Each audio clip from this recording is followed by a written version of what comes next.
Too Many Wallet ရဲ့ notification မှာပေါ့နော်ဒီလိုမျိုးစာလေးတွေတက်လာလိမ့်မယ်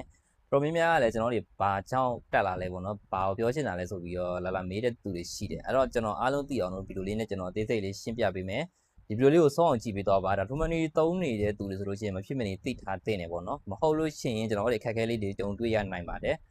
โอเคအဲ့တော့ကျွန်တော်နားလေတို့လေးရှင်းပြပေးမယ်เนาะအသေးစိတ်လေးပြဟုတ်ပြီအဲ့တော့ကျွန်တော်တို့သူဆိုလိုတာကကြတော့ဒီနေ့26ရက်နေ့ပေါ့เนาะဒီ6လပိုင်း26ရက်နေ့ကနေစပြီးတော့ကျွန်တော်တို့ဒီ Too Many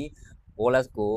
7-Eleven နေမှာကျွန်တော်တို့ပုံမှန်ကတော့ဖုန်းနံပါတ်နဲ့ငွေဖြည့်လို့ရှိရင်ဘာမှမတောင်းဘူးဖုန်းနံပါတ်ရိုက်ထည့်ပေးလိုက်ရုံပဲဒါဆိုရင်ပြီးပြီပေါ့เนาะโอเคကျွန်တော်တို့ဒီ26ရက်နေ့ကနေစပြီးတော့သူကအရင်လိုမျိုးဖုန်းနံပါတ်ရိုက်ထည့်ပြီးတော့ငွေဖြည့်လို့မရတော့ဘူးဗျဘာထပ်ပို့လာလဲဆိုတော့ဖုန်းနံပါတ်နဲ့ထည့်မဲ့သူတွေဆိုလို့ရှိရင်ပေါ့เนาะကိုယ့်ရဲ့ passport ကိုပြပေးရမယ်လို့ပြောတယ်ဗျာကိုယ့်ရဲ့ passport တွေ passport နံပါတ်တွေကိုပေါ့နော်တောင်းနိုင်တယ်ပြသိရင်ပြပေးရမယ်အဲ့လိုမျိုးပုံစံတွေပါလာပြီအဲ့တော့ကျွန်တော်တို့ဒါလေးကိုသိထားတင်ပါတယ်ဒါကြောင့်မလို့ကျွန်တော်တို့ဒီ Too Many Wallet ကို 7-Eleven မှာငွေဖြည့်တော့မယ်ဆိုလို့ရှိရင်ကျွန်တော်တို့ဒီကိုယ့်ရဲ့ဖုန်းနံပါတ်နဲ့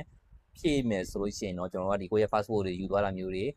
လုပ်ပေးရမယ်ပေါ့နော်ဒါမှကျွန်တော်တို့တောင်းတဲ့ခါကျရင်ပြပေးနိုင်မှာပေါ့နော်တကယ်လို့ကိုကဒီလိုမျိုးပေါ့နော် passport တွေမပြချင်ဘူး passport တွေနဲ့အလုပ်ချုပ်တယ်လို့ခံစားရတယ်ဆိုလို့ရှိရင်တော့ကျွန်တော်တို့ကဘာလုပ်လို့ရလဲဆိုတော့ Too Many Wallet ကောက်ထဲကနေကျွန်တော်တို့ဒီ 7-Eleven မှာငွေဖြည့်ရှင်တယ်ဆိုလို့ရှိရင် scan နဲ့ငွေဖြည့်တဲ့နည်းရှိတယ်ပေါ့နော်အဲ့ဒီနည်းလမ်းနဲ့သုံးတဲ့သူတွေအတွက်ကြတော့ passport တွေလုံးဝမလိုအပ်ဘူးပေါ့နော်အရင်တည်းမှလွယ်ကူတယ်အဲ့တော့ကျွန်တော်တို့အနေနဲ့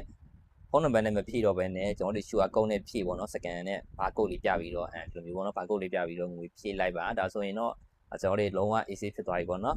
โอเคဒါလေးကိုသိထားဖို့လိုအပ်ပါတယ်မဟုတ်ဘူးဆိုရင်ကျွန်တော်တို့ငွေသွားဖြည့်တဲ့ခါကျလို့ပေါ့နော်တို့ကဒီ passport တွေတောင်းတဲ့ခါကျရင်ကိုကကြောင်တောင်ဖြစ်သွားနိုင်တယ်ပေါ့နော်အရင်ကဘာမှမလို့အခုမှဘာတွေတောင်းနေလဲဆိုပြီးတော့အဲ့လိုမျိုးတွေဖြစ်သွားလိမ့်မယ်ဗျအားကြောင့်မလို့ဒီဗီဒီယိုလေးက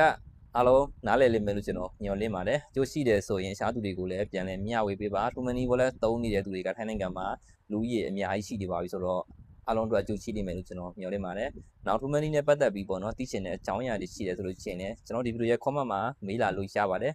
အားလုံးပဲစင်ပြေကြပါသေးဗျာ